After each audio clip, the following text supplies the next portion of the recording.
Essa idosa milionária estava perdida, sozinha. Ele parou para ajudar. Mas o que descobriu naquela noite mudou tudo. No meio do caos da cidade grande, uma idosa bem vestida, mas visivelmente confusa, caminha sozinha pelas ruas. Chove fino. As pessoas passam apressadas, desviam, cochicham. Ninguém para. Ninguém nota o detalhe mais importante. Ela está perdida, assustada e chorando em silêncio. Até que Lucas, um jovem negro de 22 anos, entregador por aplicativo, nota o olhar perdido da senhora. Mesmo cansado de um turno longo, ele para, estende a mão e pergunta com gentileza: "A senhora precisa de ajuda?" Aquela pergunta simples muda tudo. O que Lucas descobre em seguida o deixa em choque. Aquela senhora é Estela Brandão, uma das mulheres mais ricas e influentes do país, dada como desaparecida há 2 dias. Mas ela não está fugindo de um sequestro, está fugindo da própria família. Durante aquela noite inesperada, enquanto a acolhe e tenta ajudá-la, Lucas ouve histórias que ninguém jamais imaginaria: traições silenciosas, uma vida cercada de interesse, netos que só perguntam por herança, filhos que só ligam quando há negócios envolvidos. Estela, tocada pela simplicidade e sinceridade de Lucas, faz um pedido que surpreende a todos quando a família finalmente a encontra: "Quero ficar mais um tempo com esse rapaz. Ele foi o único que me viu como ser humano." Nos dias seguintes, a história viraliza, e o gesto de um jovem invisível transforma a vida de uma mulher que sempre teve tudo menos afeto. Agora, Estela precisará decidir: voltar à sua mansão de ouro, ou recomeçar ao lado de quem, em uma noite comum, lhe devolveu o que dinheiro nenhum compra: dignidade e humanidade. O preço da dignidade. Capítulo 1. A solidão dourada e o vazio na multidão. No centro pulsante da cidade grande, onde os arranha-céus arranhavam o céu e o ritmo frenético da vida engolia os indivíduos, uma cena sutil e dolorosa se desenrolava. Uma senhora idosa, de aparência elegante em suas roupas finas, mas com o corpo ligeiramente curvado e o olhar visivelmente confuso, caminhava sozinha pelas ruas movimentadas. Uma garoa fina, quase imperceptível, caía, molhando seus cabelos prateados e escorrendo pelo seu rosto, misturando-se às lágrimas silenciosas que ela se esforçava para esconder. Ela estava perdida, assustada e, acima de tudo, invisível. As pessoas passavam apressadas, seus olhares fixos em seus próprios destinos, em seus próprios compromissos. Desviavam da senhora, alguns lançavam um olhar de julgamento rápido. Outros cochichavam, mas ninguém parava. Ninguém notava o detalhe mais importante: a dor em seus olhos, o tremor em suas mãos, o desespero contido. Ela era um fantasma no meio da multidão, uma figura sem nome em um mar de rostos desconhecidos. Seu status, sua fortuna, o sobrenome que um dia abria todas as portas, tudo era irrelevante ali, na calçada fria e úmida. Ela era apenas uma idosa perdida, e para a cidade, isso não era problema de ninguém. A chuva fina continuava, transformando as lágrimas em um rio invisível em seu rosto. O caos da cidade, antes um mero pano de fundo para sua vida de luxo, agora engolia em sua indiferença. Ela estava acostumada a dar ordens, a ser servida, a ter seu caminho limpo. Mas ali, na rua, ela era apenas mais uma, sem direção, sem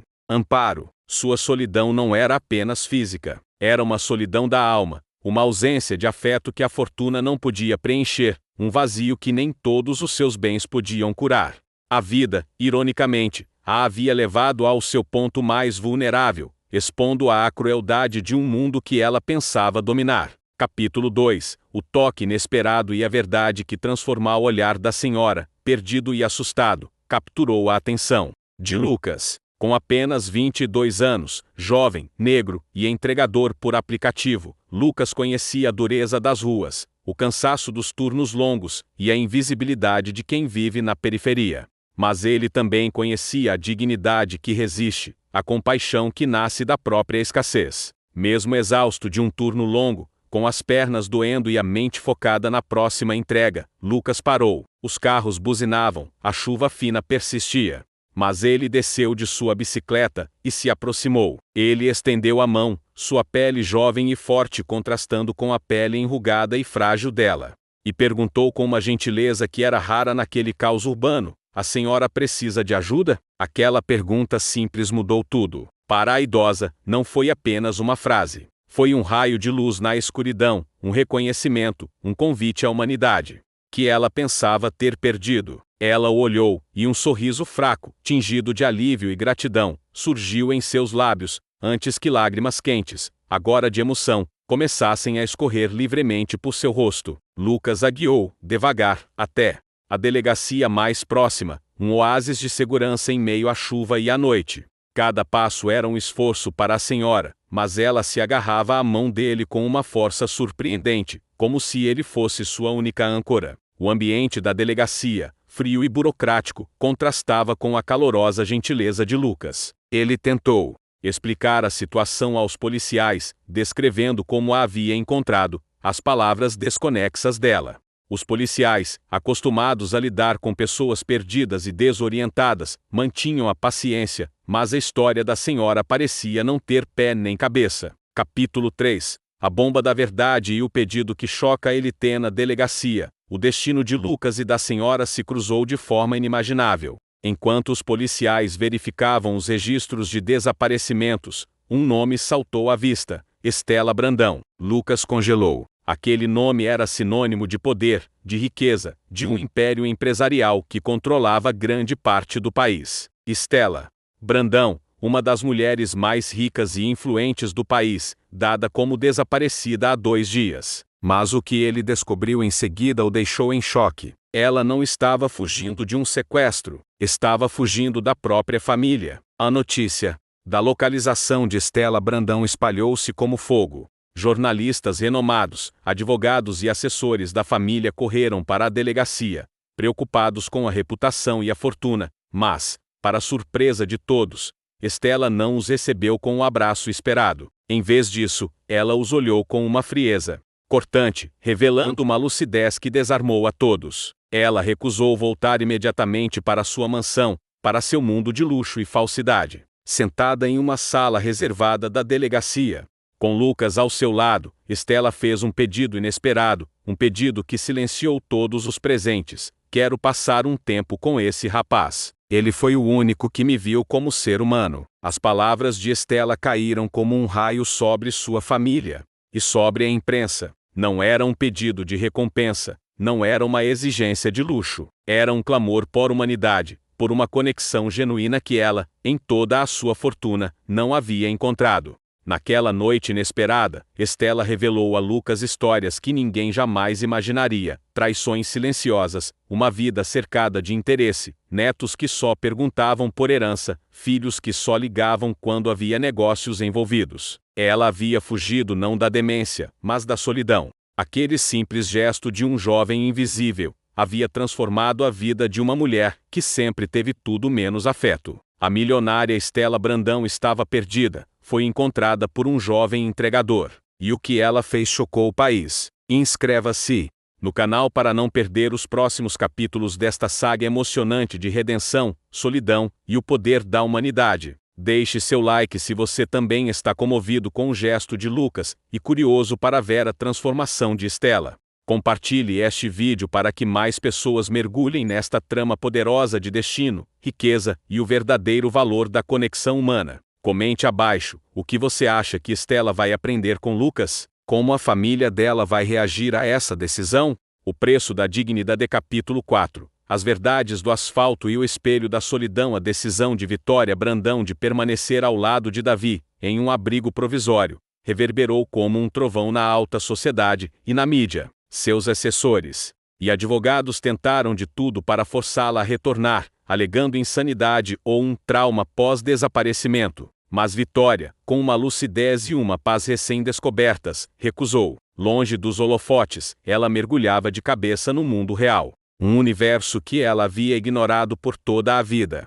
O cheiro de comida simples e o burburinho de vozes se misturavam no ar do abrigo, um contraste gritante com o silêncio estéril de sua mansão. Davi, o jovem entregador, tornou-se seu guia nesse novo território. Ele a ensinava sobre as nuances da periferia, sobre a dignidade que resistia à pobreza, e sobre a solidariedade que o dinheiro não podia comprar. Juntos, eles visitavam cozinhas comunitárias, conversavam com jovens que sonhavam em sair daquela realidade, e ouviam as histórias dos que haviam sido esquecidos pelo sistema. Vitória, que antes via as pessoas como ativos ou passivos, agora enxergava almas, cada uma com suas próprias lutas e esperanças. Ela lavava pratos, ajudava a servir refeições, e ouvia com uma atenção que jamais dedicara a seus próprios diretores. Essa imersão no mundo real agia como um espelho para Vitória. Ela via refletida nas vidas dos de baixo a solidão que a consumia em sua própria torre de marfim, o luxo vazio, os netos que só se importavam com a herança, a frieza de sua própria família, tudo se tornava um tormento. Ela percebeu que, por toda a sua vida, havia sido prisioneira de seu próprio nome, de sua própria fortuna. O que Davi, em sua simplicidade, lhe oferecia, era o que ela mais desejava: conexão humana. A cada dia que passava no abrigo, a cada história que ouvia, Vitória sentia as paredes de sua alma, antes blindadas, começarem a desmoronar. Ela estava se curando, e o processo era doloroso, mas libertador. Capítulo 5. O enigma do passado e o confronto com a culpa. A transformação de Vitória Brandão, a bilionária que trocou o luxo pela vida simples, viralizou na mídia. A hashtag Vitória com Davi se espalhava, e a história de sua redenção inspirava milhões. Mas a família de Vitória, liderada por seus netos mais velhos, que gerenciavam o Império Brandão, via a situação como uma ameaça. Eles temiam que a avó, desorientada, pudesse comprometer a fortuna ou o legado da família. Começaram a arquitetar um plano para desacreditá-la publicamente, alegando que ela estava sofrendo de demência e que Davi a estava manipulando por interesse. Davi, no entanto, mantinha sua integridade. Ele não pedia nada, apenas a chance de ajudar. Vitória, confiando nele, começou a desvendar o enigma de seu próprio passado. Ela se lembrou de uma freira idosa, irmã Josefina, que havia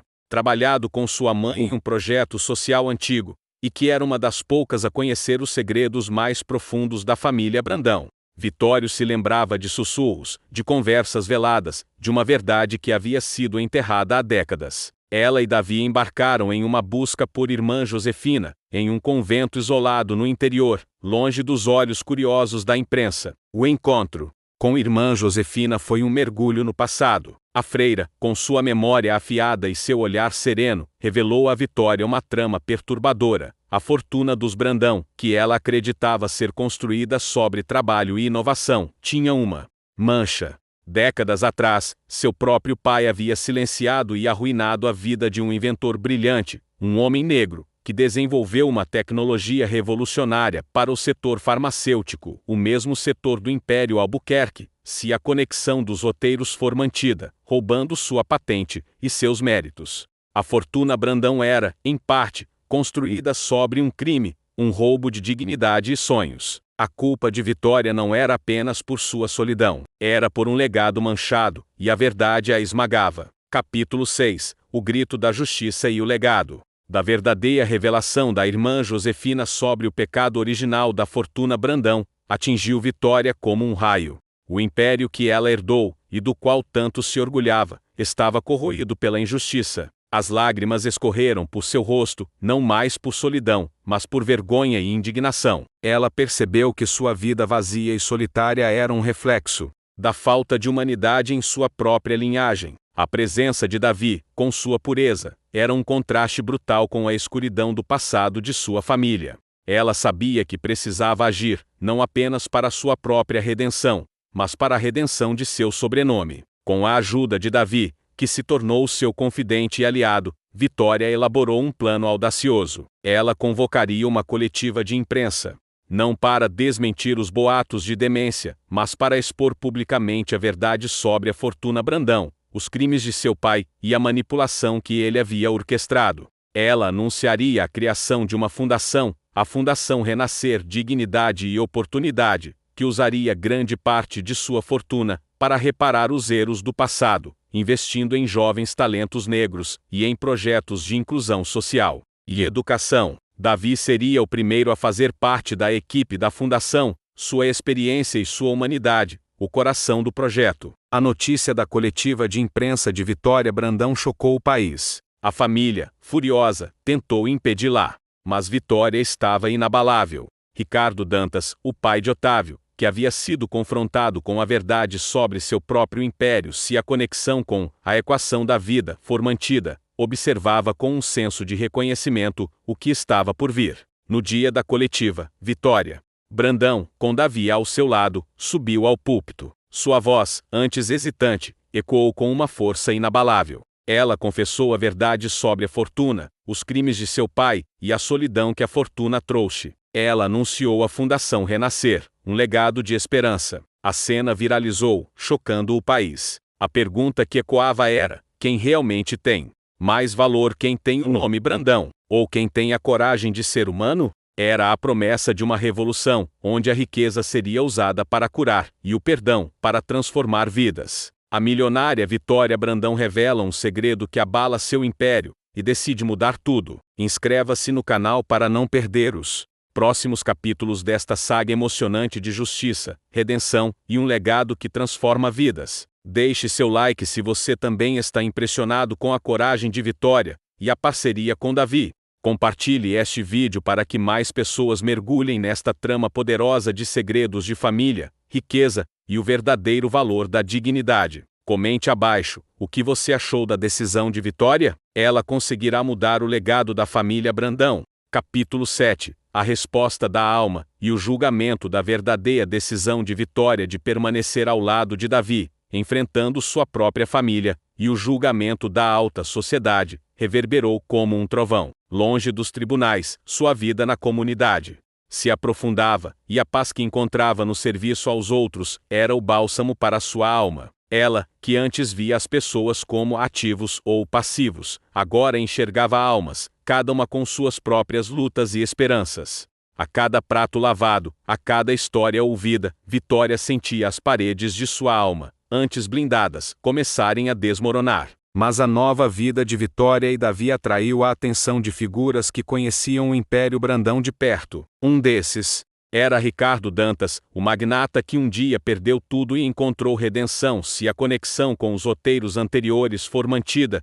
que observava com um misto de admiração e reconhecimento. No entanto, havia também Ricardo Azevedo, um empresário frio e implacável se a conexão com os roteiros anteriores for mantida, que via a mudança de Vitória como uma fraqueza e uma oportunidade. Ele, que havia sido o pai biológico de João, o filho de Leonardo, se a conexão estiver ativa e tinha um passado ligado a adoções ilegais, desconfiava da súbita conversão de Vitória, e via nela uma ameaça a seus próprios segredos. Ricardo Azevedo, em sua frieza, começou a orquestrar uma campanha para desacreditar Vitória e Davi. Ele vazou para a mídia informações distorcidas sobre a fragilidade mental de Vitória, tentando reativar a narrativa de demência e insinuando que Davi era um golpista. A imprensa, sempre ávida por um escândalo, começou a questionar a sinceridade do relacionamento deles e os verdadeiros motivos por trás da recusa de Vitória em retornar à sua fortuna. Vitória sentia o peso da ameaça, a dor da calúnia, mas ao olhar para Davi, para sua pureza inabalável, sabia que a luta seria travada no campo da verdade. Capítulo 8. A luz na tempestade e a resiliência do propósito em meio ao ataque midiático. Orquestrado por Ricardo Azevedo, a determinação de Vitória brilhou. Ela sabia que não podia lutar com as antigas armas da elite. Sua força não era mais o dinheiro, mas a verdade e a humanidade que ela havia redescoberto. Com Davi ao seu lado, ela convocou uma coletiva de imprensa no próprio abrigo, cercada pelas pessoas que ela agora chamava de família. Não havia luxo, apenas a crueza da realidade. Vitória não se defendeu das acusações. Em vez disso, ela confessou publicamente sua própria solidão passada, a frieza de sua vida no topo, a hipocrisia que a cercava, e a forma como seu dinheiro não podia curar o vazio em sua alma. Ela falou sobre o encontro com Davi, o gesto simples, que a fez enxergar a si mesma e o mundo ao redor. Ela descreveu a dignidade dos moradores da periferia, a solidariedade e o afeto que a acolheram quando ela estava mais perdida. Seu testemunho não era de uma bilionária, mas de uma mulher que encontrou sua humanidade nas ruas. Davi, por sua vez, com a coragem e a simplicidade que o caracterizavam, defendeu Vitória. Ele falou sobre a bondade dela, sobre a forma como ela se dedicava ao abrigo, e sobre o amor que a unia às pessoas. O contraste entre a frieza das acusações e a autenticidade dos dois comoveu o país. Ricardo Azevedo foi desmascarado por sua própria maldade, e a história de Vitória e Davi viralizou novamente, mas desta vez, como um símbolo de redenção e resiliência, provando que a verdade era mais forte que qualquer mentira. Capítulo 9. A semente do futuro e a voz de milhões. A vitória sobre Ricardo Azevedo não foi o fim da jornada de Vitória, mas o início de um novo e ambicioso capítulo. A Fundação Renascer Dignidade e Oportunidade, que ela havia anunciado, floresceu sob sua liderança. Não era apenas uma fundação, mas um movimento que buscava reverter os erros do passado da família Brandão, investindo em jovens talentos negros e em projetos de inclusão social e educação. Davi, seu guia e parceiro, tornou-se o diretor executivo, sua experiência e sua humanidade, o coração do projeto. A voz de Vitória, antes um sussurro discreto em sua vida de luxo, agora era um clamor por justiça e dignidade. Ela se tornou uma palestrante requisitada, compartilhando sua história em todo o mundo.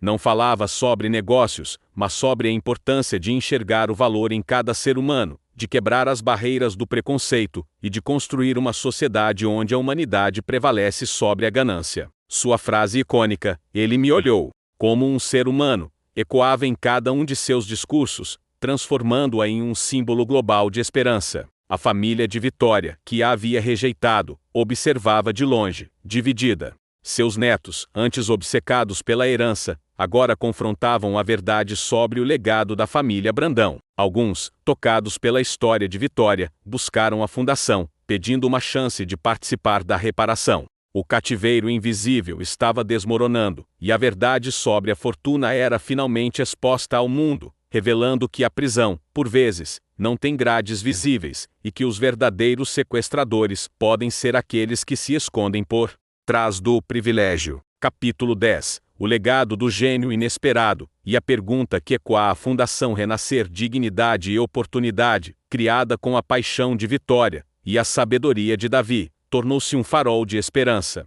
O dinheiro, antes um símbolo de poder e exclusão, agora era um instrumento de transformação. O programa de mentoria da Fundação cresceu exponencialmente, revelando talentos brilhantes em comunidades marginalizadas que, de outra forma, jamais seriam vistos. Jovens como João, o menino artista de um roteiro anterior, se a conexão for mantida, floresceram sob sua tutela, suas artes e histórias, um testemunho do poder da segunda chance. A história de Vitória viralizou em todo o mundo. Ela se tornou um ícone, inspirando milhões de pessoas a não desistirem de seus sonhos, a lutar contra o preconceito e a buscar a dignidade em cada passo. A Valença Tech, a antiga empresa de Ricardo Valença, se a conexão for mantida, que havia passado por sua própria redenção, tornou-se parceira da Fundação Renascer, um modelo de responsabilidade social corporativa. Ricardo Valença e Vitória, o milionário e a bilionária, o homem e a mulher que um dia foram separados pelo privilégio, agora eram parceiros em uma missão maior, provando que a humanidade não escolhe classe social. No final, a história de Vitória, de sua queda e ascensão inesperadas, e de seu impacto global, forçava o mundo a uma pergunta final, que ecoava em cada mente: quantas vitórias o mundo ainda ignora? Quantos talentos brilhantes estão escondidos sob mantos de invisibilidade, esperando por uma chance, por um olhar, por alguém que acredite neles? A história de Vitória não era apenas uma tragédia transformada em um milagre. Era um chamado à ação, um convite para que cada um de nós olhasse além das aparências e buscasse a verdadeira riqueza que existe em cada ser humano. A milionária Vitória Brandão está lutando pela verdade e pela dignidade. Seu gesto inspirou a todos. Inscreva-se no canal para não perder os próximos capítulos desta saga emocionante de justiça, transformação e o poder da humanidade. Deixe seu like se você também acredita que a bondade pode mudar o mundo e que todos merecem ser vistos. Compartilhe este vídeo para que mais pessoas mergulhem nesta trama poderosa de redenção e impacto social. Comente abaixo qual a maior lição que a história de Vitória e Davi te trouxe. Quantas vitórias você acredita que o mundo ainda ignora? Capítulo 11. a nova riqueza e o legado que floresceu com Davi ao seu lado, a Fundação Renascer Dignidade e Oportunidade floresceu sob a liderança de Vitória, transformando-se em um farol de esperança e um modelo de impacto social. Vitória, antes uma bilionária aprisionada pelo luxo, descobria uma nova riqueza, a de ver o impacto real em vidas que antes seriam invisíveis para ela. O dinheiro, antes um símbolo de poder e exclusão em sua família, agora era um instrumento de transformação. Vitória dedicou cada grama de sua energia à fundação, trabalhando lado a lado com Davi, que agora era o diretor executivo, e com a irmã Josefina, que trazia a sabedoria de seu passado e a perspectiva das comunidades. A fundação não era apenas um programa de mentoria. Era um movimento de base, com voluntários da periferia e ex-beneficiários que agora eram profissionais bem-sucedidos. Vitória viajou pelo país, buscando histórias, oferecendo oportunidades e construindo pontes onde antes havia muros de preconceito e desesperança. João, o menino artista de um roteiro anterior, se a conexão estiver ativa, floresceu sob a mentoria da Fundação. Ele se tornou um jovem artista renomado, suas obras, um testemunho do poder da segunda chance. Sua arte, que retratava a beleza e a resiliência das comunidades, era exposta em galerias internacionais, e ele usava sua plataforma para defender a causa da Fundação. O legado de Vitória, plantado com um simples gesto de bondade, florescia em milhares de novos sonhos. Capítulo 12. A voz da esperança e o confronto com o passado. A história de Vitória Brandão, a mulher que tinha tudo e encontrou a humanidade. Ao lado de Davi, ecoou em todo o mundo. A Fundação Renascer Dignidade e Oportunidade era citada em jornais, telejornais e redes sociais, como um exemplo de que a compaixão e a verdade podem transformar a sociedade. Vitória, antes uma reclusa, em sua torre de marfim, tornou-se uma oradora requisitada, palestrando em conferências internacionais.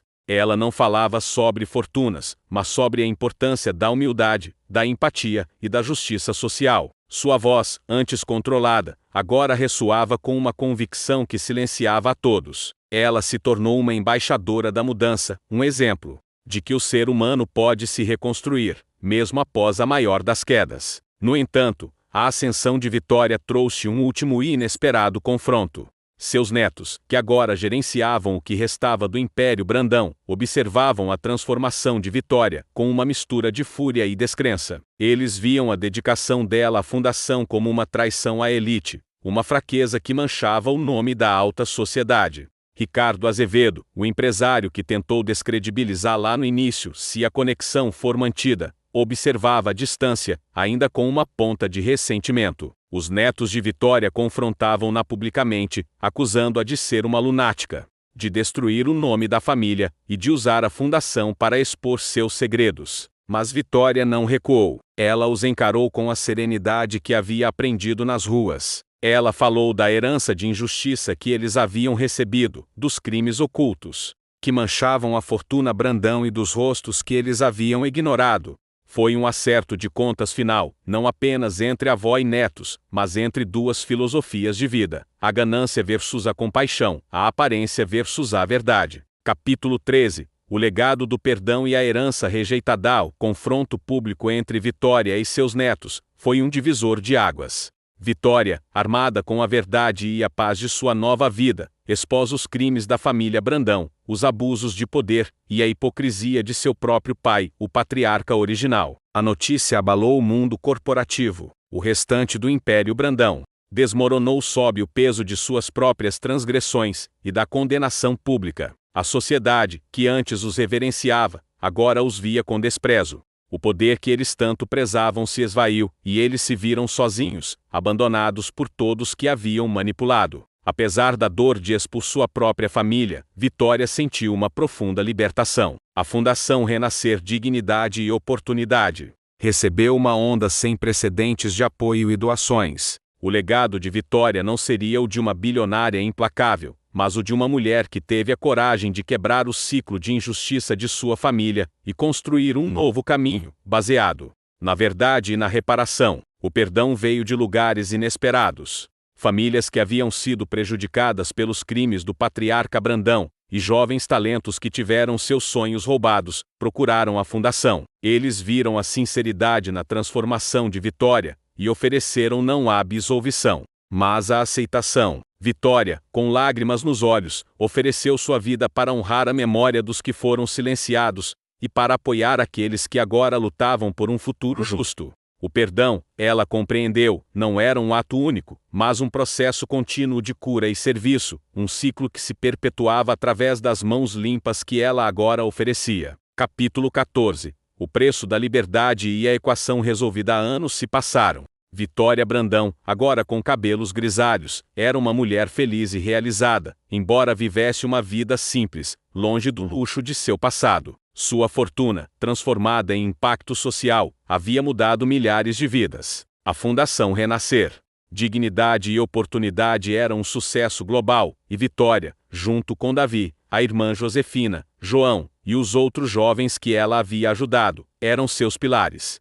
Ela havia encontrado a liberdade não na ausência de responsabilidades, mas na escolha de servir, de dividir, de multiplicar o amor e a dignidade. Davi, o jovem que a salvou, permaneceu ao seu lado, seu parceiro na vida e na fundação. Ele era a alma do projeto, o lembrete constante de que a verdadeira sabedoria não está nos livros, mas na empatia, e que a maior riqueza está na dignidade. Vitória o visitava regularmente, não como benfeitora, mas como aluna, buscando sua orientação e compartilhando as histórias de sucesso da fundação. Os dois, a ex-bilionária e o jovem da periferia, eram a prova viva de que a vida, quando vivida com propósito, pode resolver a mais complexa das equações, a de dividir para multiplicar. A história termina com Vitória, já idosa, sentada no mesmo banco da praça onde tudo começou, no mesmo lugar onde Davi segurou sua mão e a fez chorar pela primeira vez em anos. Ela sorri, um sorriso sereno, e com um pedaço de giz, escreve no chão: a vida é uma equação que todos nós podemos resolver. Amor, dignidade, serviço, redenção. Ela havia perdido tudo, mas havia ganhado sua alma, sua família, não de sangue, mas de coração e um propósito que transcendia qualquer fortuna. Capítulo 15. O legado infinito e o eco da humanidade. O legado de Vitória Brandão e da Fundação Renascer Dignidade e Oportunidade transcendeu sua própria existência. A fundação continuou a prosperar sob a liderança de Davi e de outros jovens que Vitória havia mentorado, inspirados por ela e pela irmã Josefina. A empresa Brandão, antes um símbolo de ganância, era agora uma empresa ética, desenvolvendo tecnologias sociais e provando que o talento pode ser usado para curar, não para destruir. A história de Vitória e Davi tornou-se um mito moderno, uma fábula urbana contada de geração em geração. Eles eram a prova de que a humildade pode derrubar a arrogância, que o perdão pode curar as feridas mais profundas, e que a verdadeira riqueza não se mede em bilhões, mas na capacidade de amar e servir. A pergunta que ecoou no início da jornada de Vitória: vocês escolheram a garota errada, ou quem são os verdadeiros sequestradores? Se as conexões forem mantidas, agora era uma máxima universal, uma lição que a humanidade estava começando a aprender sobre a verdadeira liberdade e a dignidade. A última cena do roteiro é um cemitério tranquilo, onde a lápide de Vitória Brandão repousa, simples e sem sobrenome, como ela viveu no final, ao lado da de Davi, que a seguiu em sua missão. Em um dia ensolarado, crianças de diferentes etnias e origens, com sorrisos brilhantes, colocam flores sobre os túmulos. Elas não conhecem os famosos, mas conhecem suas histórias. Elas cantam, em uníssono, uma música que Davi compôs, e que se tornou o hino da fundação. O toque da humanidade nos fez renascer. No abraço do amor, a vida vai florescer. A história de Vitória é um legado infinito, um testamento do poder transformador de um simples ato de bondade, e da humanidade que cura todas as feridas. Chegamos ao fim desta emocionante jornada de redenção. Se você foi tocado pela história de Vitória e Davi, inscreva-se no canal para não perder nenhuma de nossas histórias inspiradoras sobre superação e o verdadeiro valor da vida. Deixe seu like se você acredita que a compaixão e a verdade podem transformar o mundo. Compartilhe este vídeo para que mais pessoas mergulhem nesta trama poderosa e reflitam sobre suas próprias equações da vida. Comente abaixo qual a maior lição que esta história trouxe para a sua vida. Você acredita que Vitória e Davi encontraram a liberdade e a humanidade que buscavam?